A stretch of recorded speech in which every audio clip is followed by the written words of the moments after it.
और इस वक्त की बड़ी खबर आ रही है, राजस्थान में गर्मी का सितम अभी जारी रहेगा। हीट वेव को लेकर के अलर्ट जारी किया गया है। कई जिलों में येलो अलर्ट जारी किया गया है। तो झुंझुनू, चूरू, बारां में लू का अलर्ट जारी किया गया। वहीं उदयपुर, सिरोही, सीकर में भी अलर्ट जारी किया गया है। लगातार भीषण गर्मी की मार राजस्थान झेल रहा है और हीट वेव का अलर्ट कई इलाकों में जारी कर दिया गया है। इस बार राजस्थान में कई जगह पारा 50 डिग्री को छूता हुआ नजर आया और अभी गर्मी से राहत मिलने की उम्मीद कम। अगले कुछ दिनों के लिए हीट वेव का अलर्ट। उदयपुर, सिरोही, झुंझुनू, बारां में अभी आने वाले दिनों में गर्मी अपना सितम ढाती रहेगी।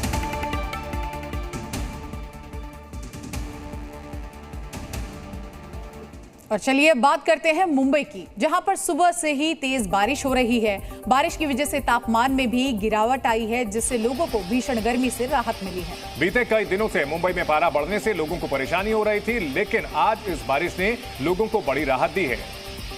तो देश में मौसम भी अजब गजब खेल खेल रहा है। कहीं पर प्रचंड गर्मी है तो कहीं पर बारिश से लोगों को राहत मिली है। और यह मुंबई का नजारा तस्वीरों के जरिए ही आप राहत महसूस कर सकते हैं। मुंबई वासियों को भारी बारिश के बाद अब भीषण गर्मी से कहीं ना कहीं निजात मिली है। तो वेस्टर्न एक्सप्रेस हाईवे की ये तस्वीरें आप देख रहे हैं और मुंबई में आप देखिए बारिश के बाद एक अलग सा माहौल देखने को मिलता है। मुंबईकरों को भारी बारिश की वजह से कहीं ना कहीं गर्मी से निजात मिली है, लेकिन मुंबईकर ये भी सोच रहे हैं कि ज्यादा बारिश हुई तो एक बार फिर से जल भराव की परिस्थिति ना हो जाए। सिक्किम में भारी बारिश के बाद तीस्ता नदी उफान पर है।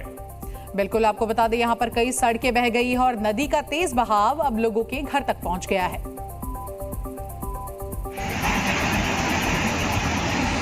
नदी के तेज बहाव का खौफनाक नजारा सिक्किम का है। तेज बारिश के चलते तीस्ता नदी खतरे के निशान से ऊपर बह रही है। हालात ये है कि कलिम्पोंग का तीस्ता बाजार खतरे में है। तीस्ता में अचानक से पानी का बहाव भयानक तरीके से बढ़ता जा रहा है, जिसके चलते तीस्ता बाजार का एक पूरा हिस्सा बाढ़ में डूब गया है।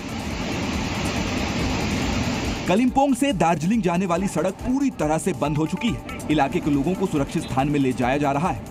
आपको बता दें कि आज भी सिक्किम में तेज बारिश का अलर्ट है। उत्तर सिक्किम में भी कई इलाके क्षतिग्रस्त हो चुके हैं। ब्रिज धंस जाने से उत्तर सिक्किम के साथ मांगन का यातायात पूरी तरह से ठप हो चुका है। सिक्किम के रिम्बिक-खोला के पास तीस्ता नदी पर बना पुल भी टूट गया है, जिससे आवाजाही बेहद मुश्किल हो गई है। अब तक 3 लोगों की मौत हो चुकी है, जबकि 1500 से ज्यादा सैलानी बाढ़ की वजह से अलग अलग जगहों पर फंस गए हैं। बिहार में भीषण गर्मी का सितम लगातार जारी। गर्मी की वजह से लोगों का बाहर निकलना भी मुश्किल हो गया है। वहीं आईएमडी की माने तो बिहार में अगले 3 दिन तक हीट वेव की स्थिति बनी रह सकती है। इसका सबसे ज्यादा असर दक्षिण पश्चिम बिहार, दक्षिण मध्य बिहार के जिलों में देखने को मिल सकता है। वहीं मौसम विभाग ने पटना, कैमूर, रोहतास, बक्सर और औरंगाबाद के लिए रेड अलर्ट जारी किया।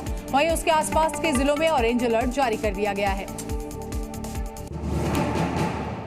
देश के दक्षिणी राज्यों में इन दिनों मूसलाधार बारिश हो रही है। मौसम विभाग ने अलर्ट जारी किया है। गुरुवार को तमिलनाडु के चेन्नई में तेज बारिश देखने को मिली। जोरदार बरसात की वजह से उमस भरी गर्मी से राहत मिली। शहर के तापमान में भी बड़ी गिरावट दर्ज की गई है। मौसम विभाग का कहना है कि अगले 2 दिन शहर में बादल छाए रहेंगे। तमिलनाडु के दक्षिणी क्षेत्रों में गरज और बिजली के साथ हल्की से मध्यम बारिश हो सकती है। जहां उत्तर भारत के कई इलाके भीषण गर्मी की मार झेल रहे हैं, वहीं दक्षिण भारत के राज्यों में मानसून के चलते जमकर बारिश हो रही है। कर्नाटक के कलबुर्गी में गुरुवार को भारी बारिश देखने को मिली, तो वहीं जोरदार बरसात की वजह से शहर में जगह जगह पर जल भराव हो गया, जिसकी वजह से गाड़ियों को आने जाने में काफी परेशानी हो रही है। इन सब के बीच मौसम विभाग ने चेतावनी जारी की है। मौसम विभाग का कहना है कि अगले 2 से 3 दिन तक हालात ऐसे ही बने रहेंगे। मध्य प्रदेश में इन दिनों कई जिलों में भारी बारिश तो कई जिलों में लोगों को भीषण गर्मी का सामना करना पड़ रहा है। देश के कई हिस्सों को कवर कर चुका मानसून अब मध्य प्रदेश में 3 से 4 दिन की देरी से पहुंचेगा। इसके पीछे बंगाल की खाड़ी और अरब सागर में सिस्टम कमजोर होने की वजह मानी जा रही है। वहीं मौसम विभाग ने मध्य प्रदेश के 39 जिलों में बारिश का अलर्ट जारी किया है। आपको बता दें कि एमपी में प्री मानसून एक्टिविटी शुरू हो चुकी है, जिसके चलते कई जिलों में जोरदार बारिश हो रही है। बंगाल के जलपाईगुड़ी जिले में भारी बारिश के चलते बाढ़ जैसे हालात बन चुके हैं। तेज बारिश की वजह से कई नदियों का जलस्तर भी बढ़ गया है। इसकी सबसे बड़ी वजह पहाड़ों में लगातार हो रही बारिश है। इसके अलावा जलपाईगुड़ी के नागरकाटा ब्लॉक की बात करें तो यहाँ सुखानी नदी ओवरफ्लो हो गई है, जिसकी वजह से गांव में मौजूद ब्रिज के ऊपर से पानी बह रहा है। इसकी वजह से यातायात भी बुरी तरह से प्रभावित है।